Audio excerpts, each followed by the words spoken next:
Bom, pessoal, vamos começar então. Como é o nosso combinado, vocês são os protagonistas do momento. Antes de vocês mandarem as suas dúvidas, os seus conteúdos, os seus exercícios, só para a gente deixar claro o que está acontecendo, né? A gente começou o módulo 2, um módulo importantíssimo, o que diz respeito à termodinâmica talvez seja o conteúdo de fato mais importante, que é a primeira lei da termodinâmica, que eu mandei para você no slide, uma consequência aí do princípio da conservação da energia, juntamente com o slide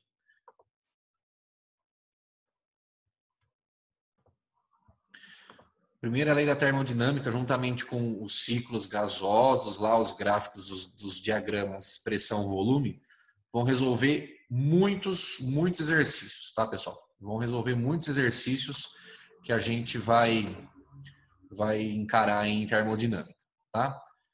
Vocês vão me avisando aí se eu ainda estou com a tela congelada, alguma coisa, se está funcionando, tá? Mas aqui para mim aparece que está normal, eu não sei por que a minha tela não está aparecendo. Deixa eu ver aqui.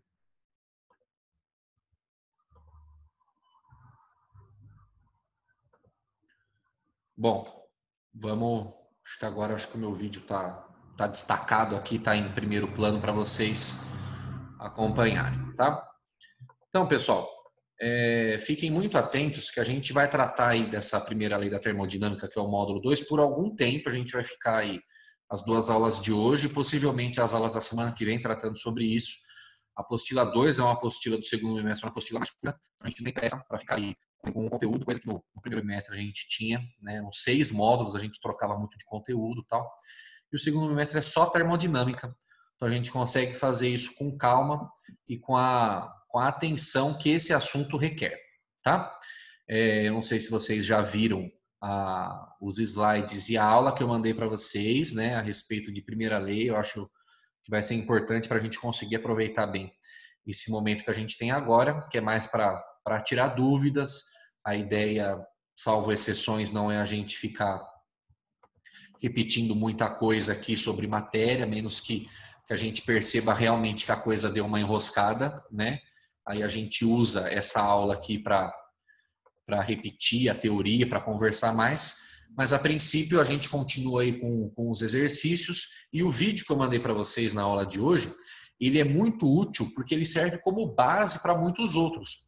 Esses exercícios, pessoal, que cada alternativa pede para você calcular alguma coisa, eles dão trabalho, obviamente, mas eles ajudam muito a te dar um contexto de como usar a primeira lei no diagrama, cálculo do trabalho, descobrir questão da temperatura e tudo mais. São ótimos exercícios, tá? E o Wilde já selecionou um aqui para a gente começar, que é o exercício 8 da página 28, tá? Então fique sempre aí, pessoal, com a sua apostila aí à mãos. Não precisa ficar anotando desesperado a resolução, porque você vai ter acesso ao curso. Cheguei aqui, tá, maninho? Beleza, Kézia. Obrigado aí pela presença, tá bom? Não precisa ficar anotando desesperado aí a correção, porque depois você vê com calma lá no YouTube, tá bom? Então, o 8 da 28, pessoal, que é um dos exercícios da tarefa, olha só o que ele dá aqui, ó. 1 mol, bom, já tem uma informação importante. 1 mol de gás perfeito. Pessoal, toda vez que ele fala gás perfeito ou gás ideal, você já sabe que você pode usar a nossa amiga equação de Clapeyron, PV igual a nRT, ele já te dá uma pista disso, ok? Então, N igual a 1 mol de gás perfeito, sofre uma transformação isocórica. Parou. Isocórica, isovolumétrica ou isométrica. São nomes diferentes para a mesma transformação. Essa transformação fala que o volume é constante. E o próprio gráfico mostra isso, né? Você perceber, entre o ponto A e o ponto B, o volume não mudou, ficou ali meio metro cúbico. Notou isso? Então vamos continuar lendo. Ó. Representou o gráfico em que a temperatura aumentou de 25 para 35 graus Celsius. Parou de novo. Não podemos usar temperatura em graus Celsius. Temos que usar temperatura em Kelvin, escala absoluta. Eu forneci para você essa informação e eu não expliquei por quê. E agora eu gostaria da participação de alguns de vocês que se sintam à vontade de abrir o microfone e me explicar o que você pensa a respeito disso. por que a gente tem que usar a temperatura em Kelvin? Por que Celsius não dá certo? A Hanna mandou aqui porque tem Celsius negativo. Tá, mas qual é o problema de ter Celsius negativo? Tá certo que você falou, eu concordo. Mas qual é o problema da gente ter uma temperatura negativa? Se alguém quiser abrir o microfone, pode abrir para responder. Se só quiser mandar pelo chat, também não tem problema. Fiquem à vontade. Esse é o momento da participação de vocês. Como assim a conta fica negativa, Biel? Me explica melhor. Vocês estão no caminho. Vocês estão no caminho. Eu quero só fechar essa ideia de forma completa. Ana não sabe, mas está no caminho. O Biel mandou aqui, se eu multiplicar números positivos e negativos, dá um número negativo. De fato, pessoal, se você pega, por exemplo, a equação dos gases ideais, que vai permear aí grande parte dos nossos estudos. PV igual a nRT. Pressão, pessoal, é sempre um número positivo, não existe pressão negativa. Volume também é um número positivo. Você não vai no mercado para comprar menos 2 litros de Coca-Cola, certo? O volume é sempre um valor positivo. Número de mols sempre um valor positivo. E a constante, ela é um valor positivo. Então, se você coloca uma temperatura com valor negativo, você azeda toda a sua equação. E a única escala que possui valores integralmente positivos é a escala Kelvin. Então, por esse motivo, a gente precisa de uma escala absoluta que garanta toda a parte positiva da nossa conta. Tudo bem? Então, mesmo que o exercício te dê Celsius, ou ele pergunte no final a temperatura em Celsius, entenda que você vai trabalhar com o Kelvin. Se ele perguntar no final a resposta em Celsius, você faz só no último passo lá, a subtração lá do 273 para chegar no Celsius. Tá bom? Cuidado com isso, tá? Aí agora ele quer saber, aqui na questão, voltando. De posse dessas informações, conclui-se que no processo AB, o que vai acontecer? Pessoal, nós já trabalhamos um pouco sobre trabalho. Vimos que trabalho é a medida de energia necessária para um corpo realizar um processo mecânico. E o processo mecânico que está envolvido no trabalho é a variação do volume. Só existe trabalho quando há variação do volume. Quando há uma expansão, o gás aumenta o volume, o trabalho é positivo. Foi o gás que realizou o trabalho, o gás gastou energia para se expandir. Quando há uma compressão, há uma diminuição do volume, você, a vizinhança, o ambiente, é que esmagou o gás que realizou o trabalho. Então, o gás recebe essa energia, o gás sofre o trabalho da vizinhança, quando acontece uma compressão, aí esse trabalho ele fica negativo, tá bom? Só que como a gente comentou, pessoal, na teoria e nos slides, só existe trabalho quando há mudança de volume, quando há variação de volume. E nesse caso, o volume é constante, que não só pelo gráfico, mas como pelo enunciado, o exercício fala que é uma transformação isocórica. Então, não há trabalho, não há gasto de energia na forma de trabalho quando o volume é constante. Então, a primeira parte das alternativas a gente já resolveu. O trabalho é nulo. O trabalho é nulo porque a transformação é isovolumétrica.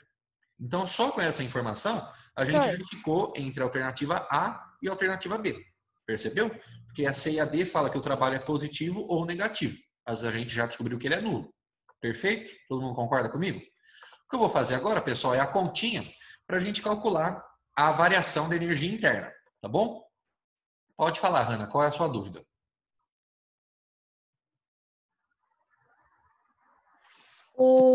Não existe trabalho se não tiver variação de volume?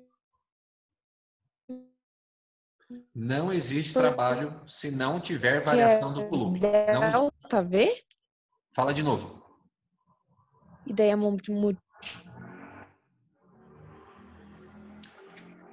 Acho melhor você escrever, Hanna, que eu não estou conseguindo te entender, tá? Escreve aí para mim que eu respondo para você, por favor. Fica mais fácil.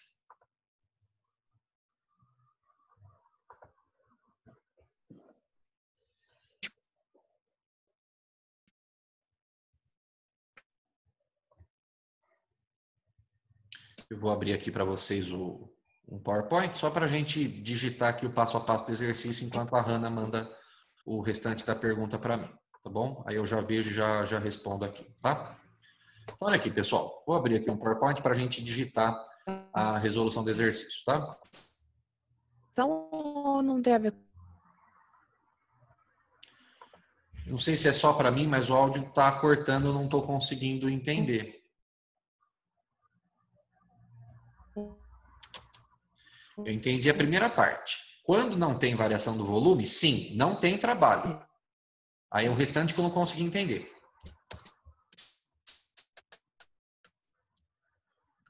Alguém mandou aqui no chat, vamos ler aqui então.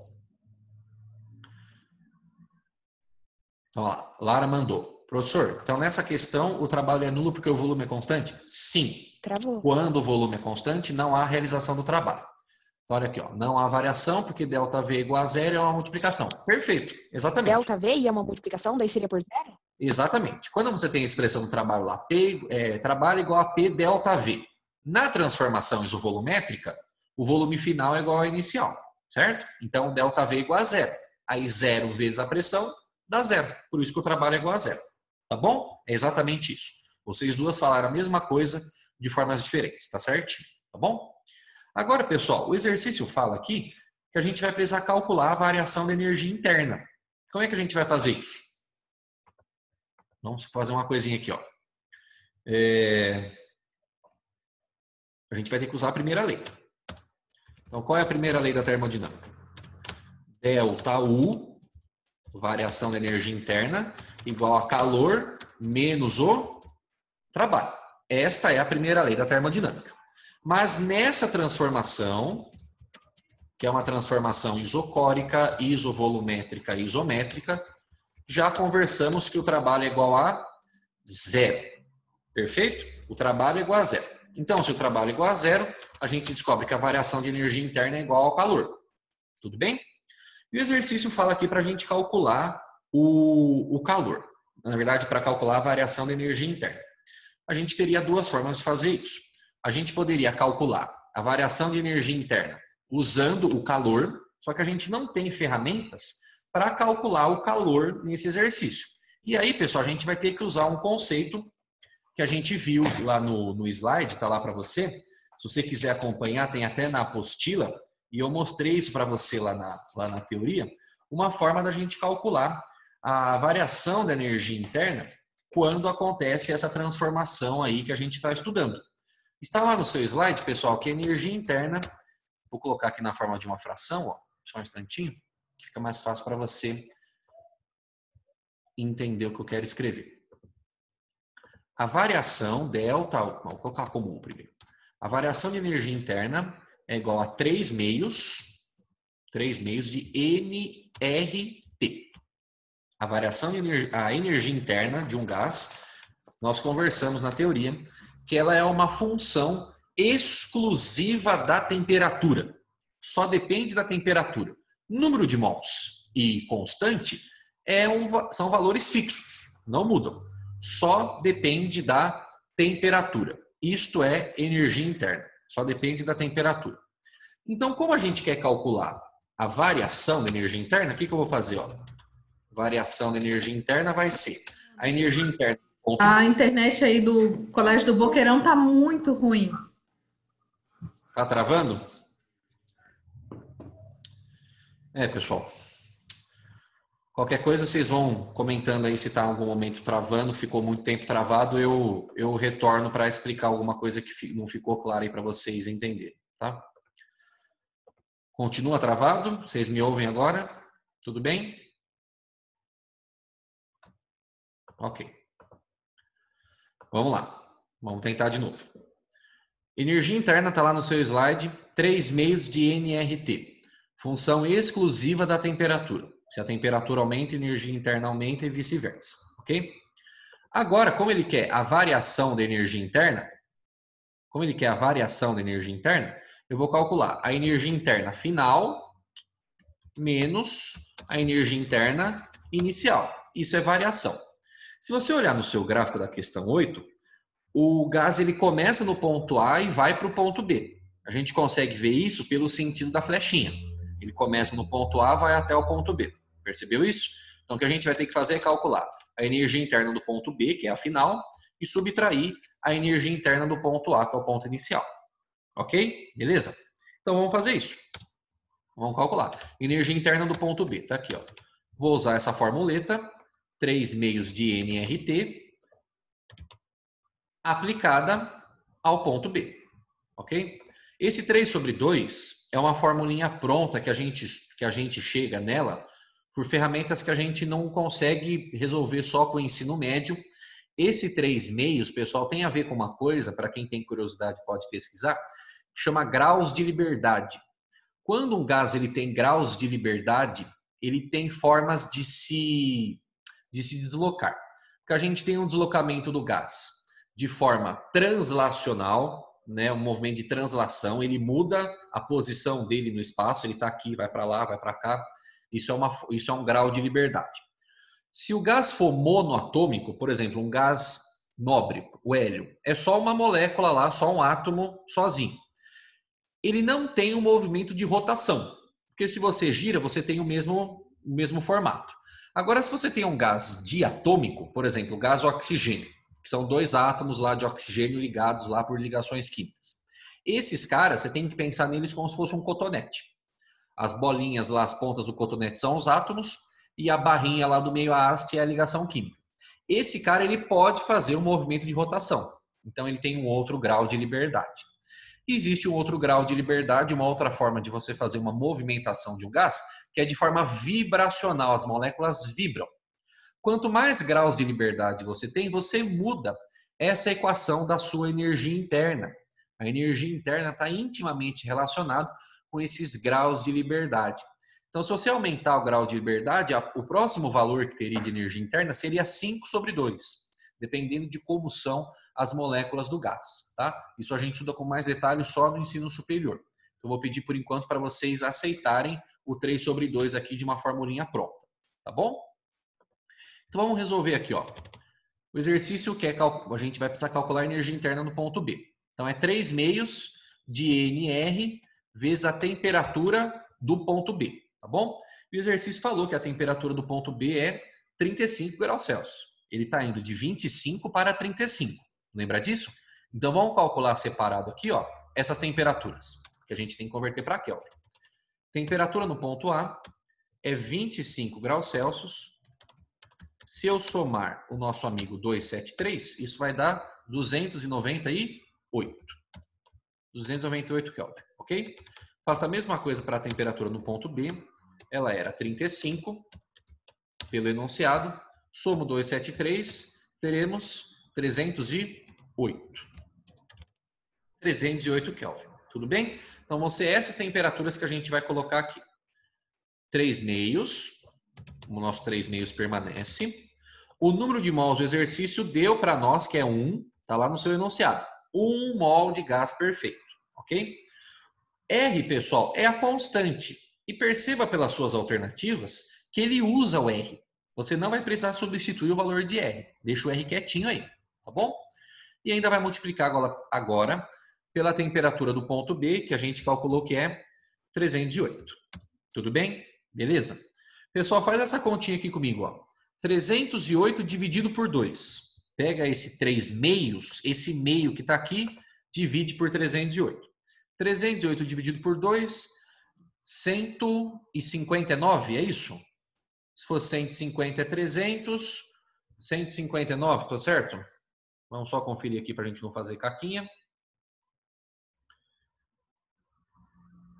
154, perdão.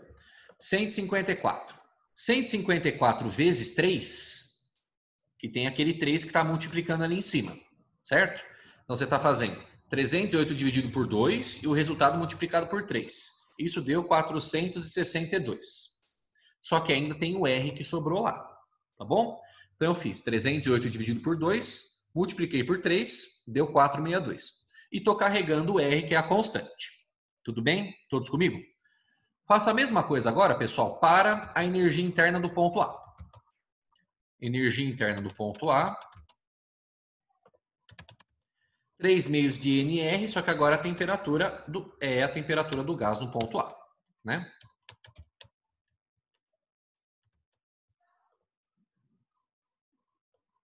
Deixa eu só liberar aqui, que alguém entrou.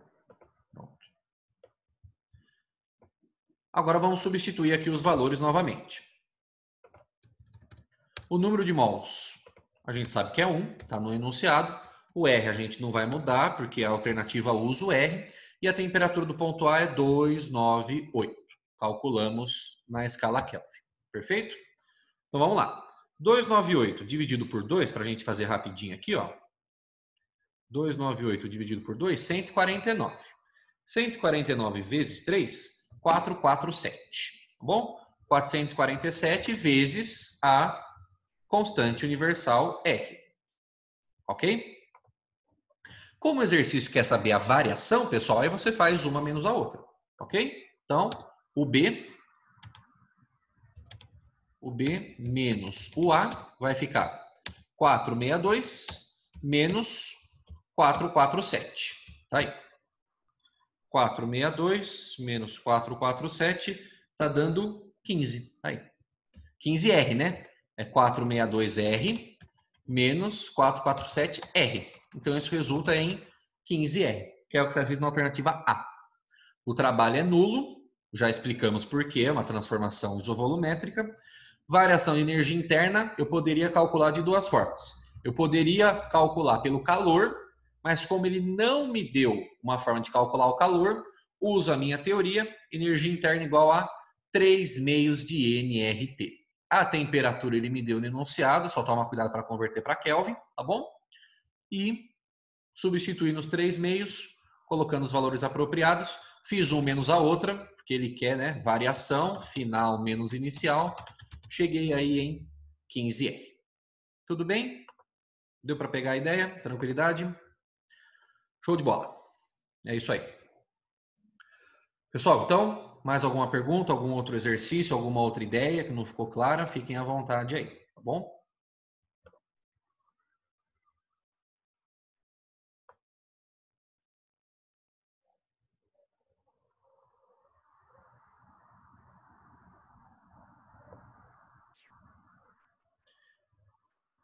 Tá.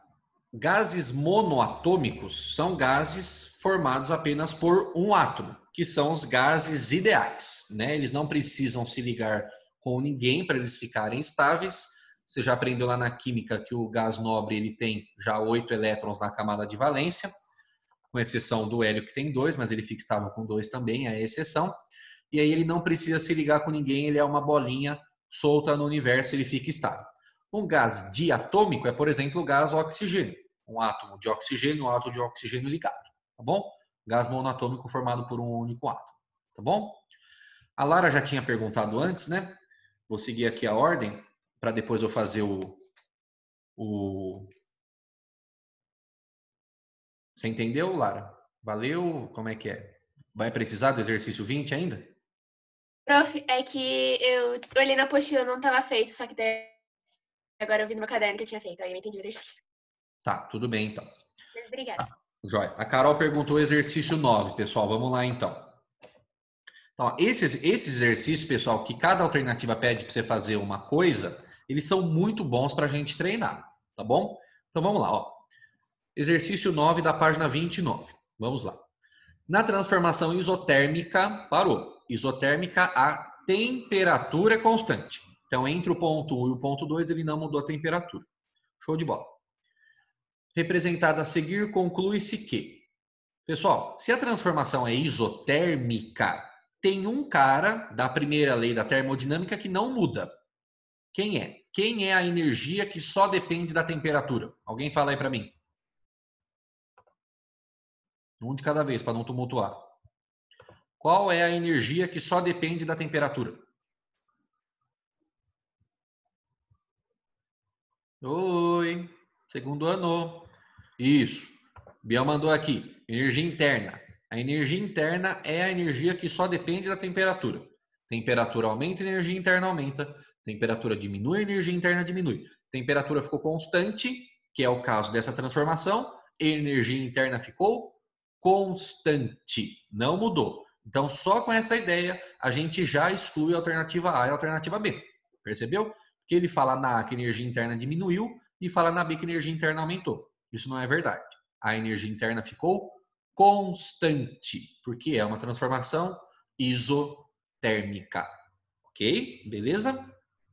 Aí, pessoal, aí ele pergunta de volume, pergunta de trabalho, a gente agora vai ter que avaliar um pouco mais do gráfico e um pouquinho da primeira lei, né? Olha a alternativa C, pessoal. Ele está dizendo que o volume contraiu. Isso é verdade? Isso é verdade. Porque olha só, entre o ponto 1 e o ponto 2, você tem que seguir a flechinha, o sentido da flechinha.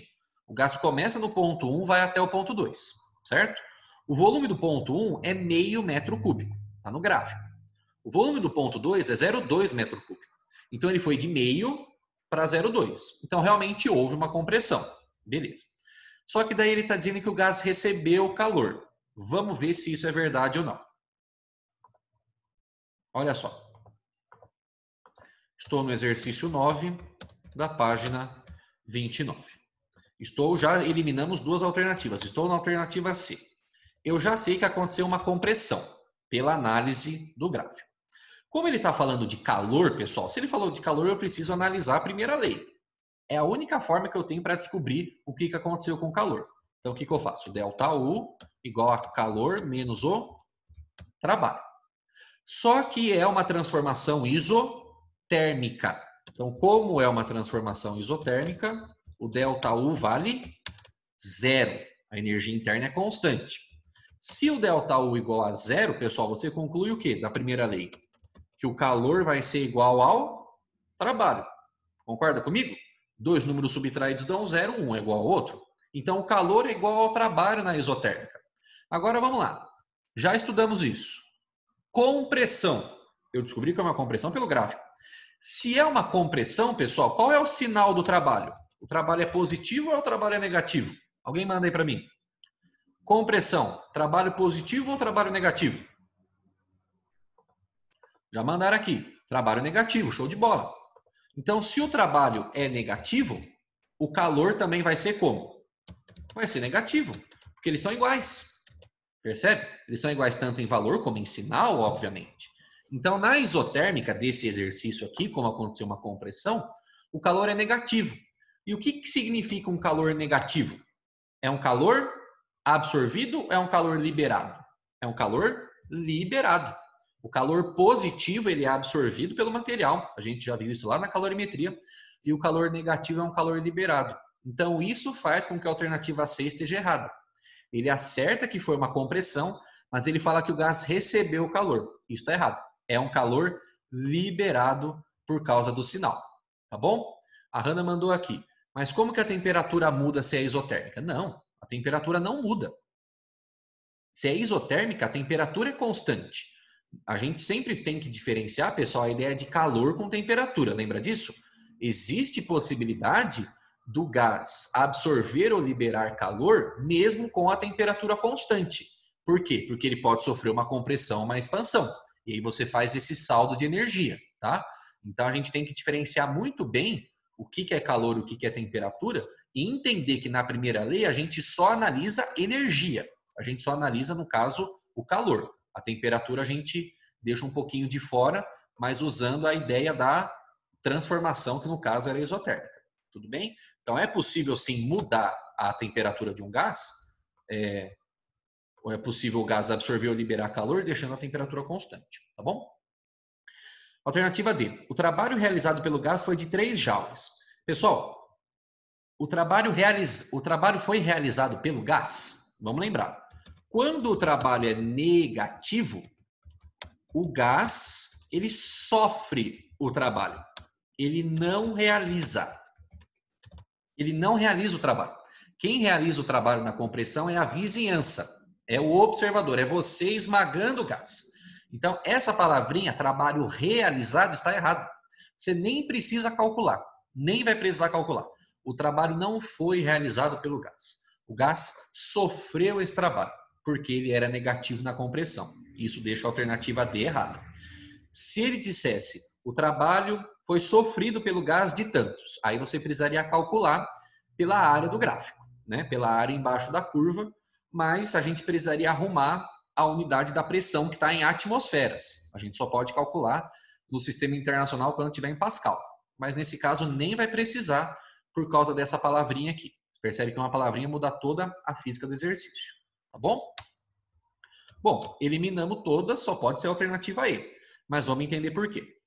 Na alternativa E, pessoal, ele diz que a pressão aumentou. Isso pelo gráfico está muito claro. Ele vai de 1 atmosfera para 1,01. Então, pelo gráfico, está fácil de ver, ele realmente aumentou a pressão. O outro detalhe que ele fala na alternativa E é que o gás cedeu o calor. Ah, isso a gente já tinha concluído. Olha aqui, ó. Como o calor é negativo, o calor foi liberado ou também cedido. Então, tá certo. A alternativa E de helicóptero. Muito bom. Ótimo exercício, viu, pessoal? Porque você treina vários aspectos em cada alternativa, usa a primeira lei, usa a regrinha de sinal, entende o que está acontecendo com cada variável de estado. São exercícios muito comuns e importantes de aparecer aí. Bom para você treinar. Show de bola? Beleza? Bacana, bacana. Pessoal, faltam 2 minutinhos para a gente encerrar, que é o tempo aqui da nossa continha aqui que possibilita. A Lara disse que está resolvido o exercício. Se alguém ainda tem algum exercício ou alguma ideia, a gente faz aqui rapidinho. Mas eu queria muito variar, porque né, em 98% das aulas ele corta enquanto eu estou despedindo de vocês. Né? A gente fica meio chato assim, fica meio cachorro caiu da mudança. Né? Mas se alguém ainda quiser aproveitar esses 2 minutinhos que tem aí, fiquem à vontade. Senão a gente já se despede da forma apropriada como vocês merecem, tá bom? Carol levantou a mão, quer falar alguma coisa, Carol? Travou de novo? Ô, bênção de Deus, hein? Tá difícil hoje, hein? Só voltar logo a internet em casa, pelo amor de Deus. Diz que o pessoal vai hoje lá 1h da tarde, vamos ver se vai mesmo.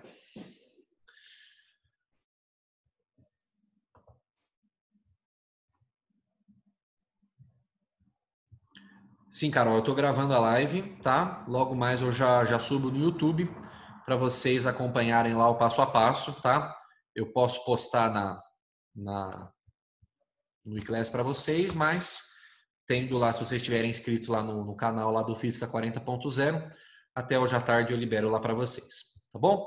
Pessoal, obrigado pela participação de vocês aí, chegamos a quase 30 alunos, um grupinho legal, sempre muita gente tem aparecido todas as semanas, eu reconheço aí pelas fotinhos,